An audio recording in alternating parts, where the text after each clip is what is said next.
Hello again. Back with a classic arcade speedrun this week. It's on Bloodfang. It's my first sub 7 classic run ever, so I'm excited to hear it. Got some cool tech.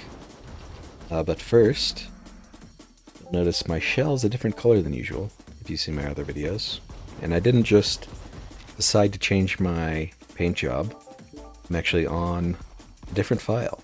So I'll pause the run here and show you what I have on that file. So up until now, I've done all my runs on my slot 1, the 100%, my 100% file.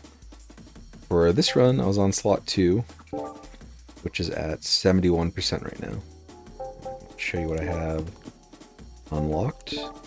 So for weapons, since I'm planning to do Bloodfang speedruns, I unlocked as few light weapons as possible to increase the chance I see Bloom Cannon, because that's what I want to see. The two that are missing are Geist Rifle and Dark Comet, I believe. Specials is a huge one. The only special I unlocked is Blood Temple. So that makes it, with only 4 options, you're super likely to see Blood Temple. Makes a huge deal. I almost never reset on the wave where you unlock your special with this file. Even in my gems, I took care with what to unlock. So the hybrid ones with lifesteal on them, I think it's only 2 or 3% lifesteal. And lifesteal isn't damage, so I didn't want those unlocked. The same thing with the tier 3s. So I don't have Angel Stone unlocked. The way I avoided that was my devotions. My divinity is only level 9. And all you lose out on is 2% block, which, you know, block is nice, but I would rather lose 2% block and not have Angel Stone unlocked. And that just increases the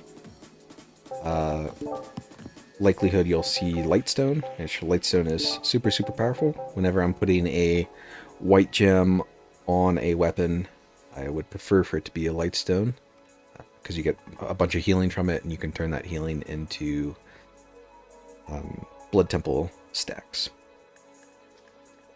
And it's consistent too, which is why I like it over the lifesteal. And then the same thing with these purple, green, and red gems. The special effect ones I avoided unlocking, because whenever I'm putting those on a weapon, I'd rather just have the stats. Last thing, going to the shell protocols, this is what I have unlocked. The reason I have so many unlocked is a lot of these are just really hard to avoid. You know, like I think these fire ones are just from doing a bunch of burn damage, which even in the speedrun you just do tons of burn damage. But the ones I made sure to unlock were Last Resort, Chaotic Strike, Assurance. Those are the big ones I wanted to make sure I had available. And most of the other ones I have unlocked were just ones that were too hard to avoid. I guess Flea's another good one. And I debated unlocking Mirror Image and Revive, and I'll make a more detailed video about making a challenge mode file. I don't think this file's perfect. I think I'll workshop it a little more before I make that video, but I wanted to show you everything I had on that file. And the reason I made the file was I had a string of a few nights, like two or three nights where I played for a couple hours each night, and I didn't get a single run that rolled into the build I was looking for. So it just felt really bad playing in the game, playing for like multiple hours and just resetting over and over again and never actually getting to do a real run.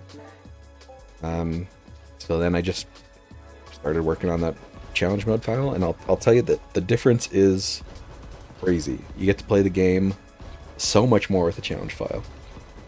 Now I can play for like an hour now and get 2 or 3 runs where, so I get the build I'm looking for, and it's just about playing really well to go fast and to not die, which, you know, playing the game more is good than just re-rolling in menus, so I like it a lot.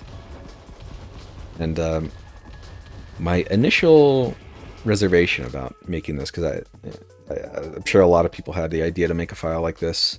I had the idea back when game first came out, when it was just called challenge mode.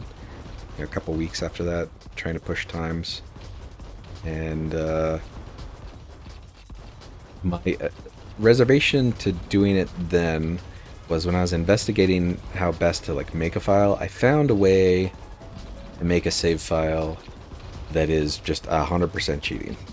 I won't go into the details of how to do that, but it's 100% cheating. And I had trouble finding like the middle ground between, okay, this is a 100% cheated file and then my 100% file. So I just did everything on my 100% file. But I think I found, you know, the line. And I think the line is, if you manually play the game to create the save file, I feel like it's fair game. If you disagree, let me know in the comments. But I will say it's a lot more fun pushing times on this file, so I would recommend it. I think it's good. And I think that's everything I wanted to talk about. So we'll get back into the run. You can randomly lose a lot of time on the first wave, but usually I reset if I'm over like 14.5 seconds. You can go as fast as like 12.5 though. The only thing I would say for going fast is try to save your boost for the last 5 mobs, and then also you want to look at your ammo right as you leave that. At the start of that boss, I fired 1 shot manually just to force the reload on my duet because it only had 1 shot left. Then I fired a couple times and then boosted to force another reload and get the attack speed buff.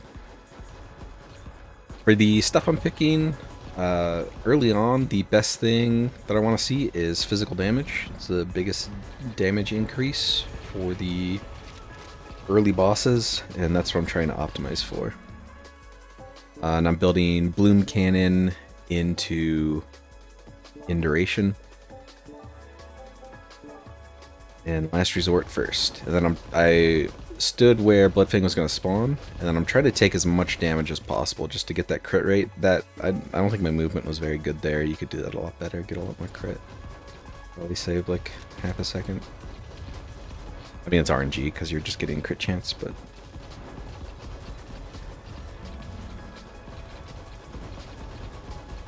this wave, at the start of it, when there's not very many mobs spawning, I'm just kind of running around trying to collect as much of the XP as possible, because I think the level ups are really powerful, really important to get as many as possible.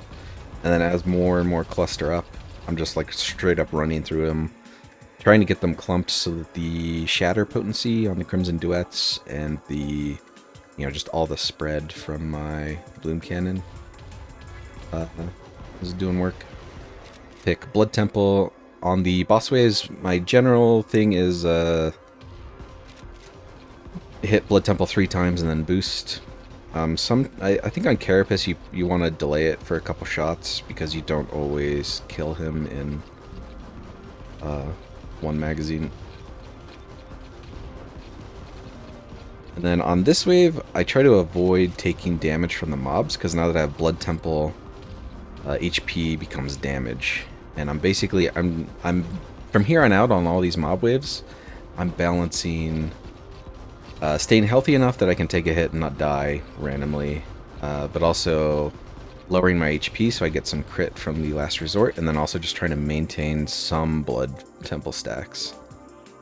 It gets easier when you get a little bit of healing from Light Stones later on. And here is what allowed me to break the 7-minute barrier, I think. I picked Chaotic Strike. You saw that purple lightning. It blasts the boss. With all those Blood Temple stacks, and with all those Blood Temple stacks, it'll hit for like 1,000 damage. It's pretty crazy. That ability is very RNG though.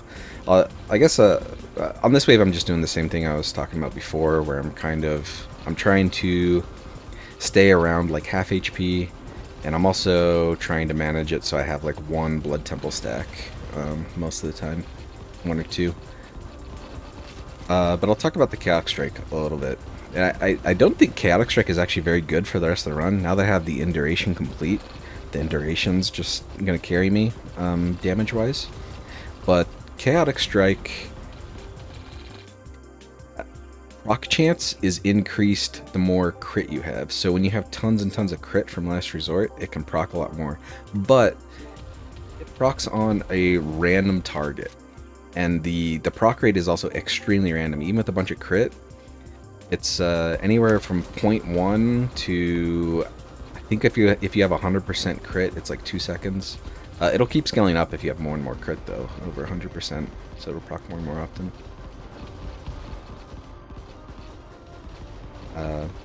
Yeah, that Chaotic Strike really just blasts Mirage, and then you don't really need it for the rest, but I feel like the Mirage is like the inflection point for runs. It's like the critical moment to kill that boss as quickly as possible, and then it just has the most time save, because it usually takes a good amount of time to kill that boss. And even if you get this build, it's really RNG. Like I said, Chaotic Strike is just an extremely RNG ability. And I picked up the second Bloom Cannon, and I got a Lightstone, which is really nice. I love to see Lightstone. Here, I'm going to I'm going to full reroll looking for Assurance, and I won't find it. I think Flurry's the second best thing to see. At this point, I kind of just need more bullets. The bosses should kind of just die, so I don't really need more damage for bosses. But I need more bullets to keep the mob waves kind of under control. And I think Assurance is the best for that. Flee is also good. And I think Flurry's probably like second or third best. Maybe it's tied with Flee. I don't know.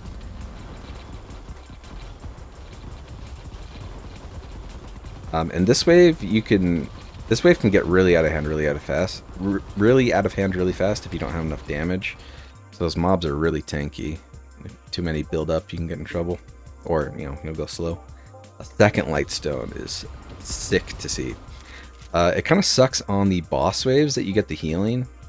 Because, you know, if you heal back some health, you get less crit chance from your Last Resort. And here, I'm taking a long time because obviously I want a blue gem to complete the Fulguration on my second Bloom Cannon. So I'm just kind of devastated right now. And I'm also just deciding what to do. But I decided to continue the run. I just throw Potency on Crimson Duet. May or may not be the best choice. My thinking was Shatter's pretty nice for clearing mobs.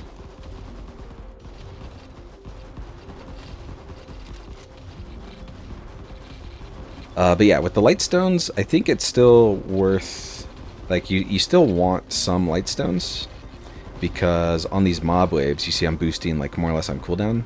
So you get the heal from the boost, and also the attack speed will make you reload once, usually. So you get pretty good healing from the Lightstones, and it lets you maintain higher Blood Temple stacks. You see, I hover around, like, 4, 5, 6 Blood Temple stacks now. Whereas on the earlier waves before I had the Lightstone, you know, I'd be lucky to have like 1 or 2.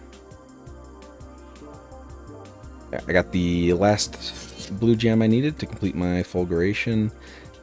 And the Fulguration's nice on these mob waves because it's like it's just another thing that kind of gives you more bullets. Those like blue beams that shoot out.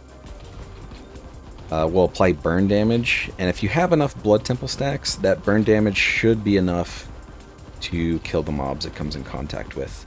If you're ever playing Fulguration without Blood Temple, or without just like massive amounts of percent damage and elemental damage, then usually that burn damage isn't enough to kill the mobs, and it's not really that useful. And the other reason I'm building the burn damage is, as always, for the last boss. If you have enough burn damage, it makes it really consistent to skip his second phase, which saves, you know, like 4 or 5 seconds. And on the Crimson Duet, I'm just looking for Liquefaction. I think I'd rather have Fulguration on my Crimson Duet as well, but since I was forced to put a non-blue, non-white gem on my Crimson Duets, I can't do that anymore. So now I'm just looking for liquefaction.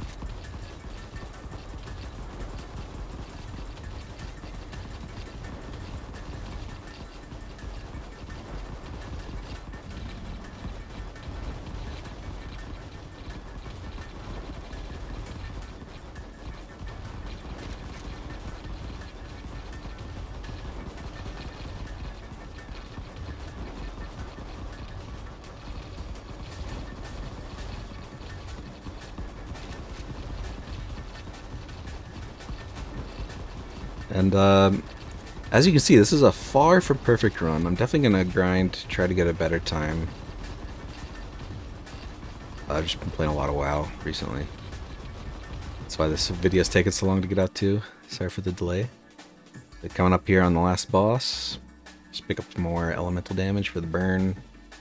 None of these do anything, so I'm just going to take the armor for safety. And then I reroll here just because maybe I get like a big blue. I think this purple gem would actually be better than the red gem that I decide to put on it, but it doesn't really matter.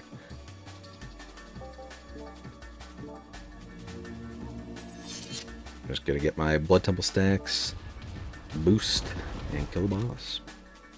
Yep, there's the run. I'll probably make like a full speedrun guide after the patch comes out, just make sure the meta doesn't change at all with the new shell protocols coming. I'll try to play some co-op too, but I'm not sure how much co-op I'll be able to play. But anyways, thanks for checking out the video. Let me know what you think about the challenge file. Feels a little icky, the idea, but once you play with it, it's just, I think it makes pushing times just a lot more fun. So yeah, catch you later.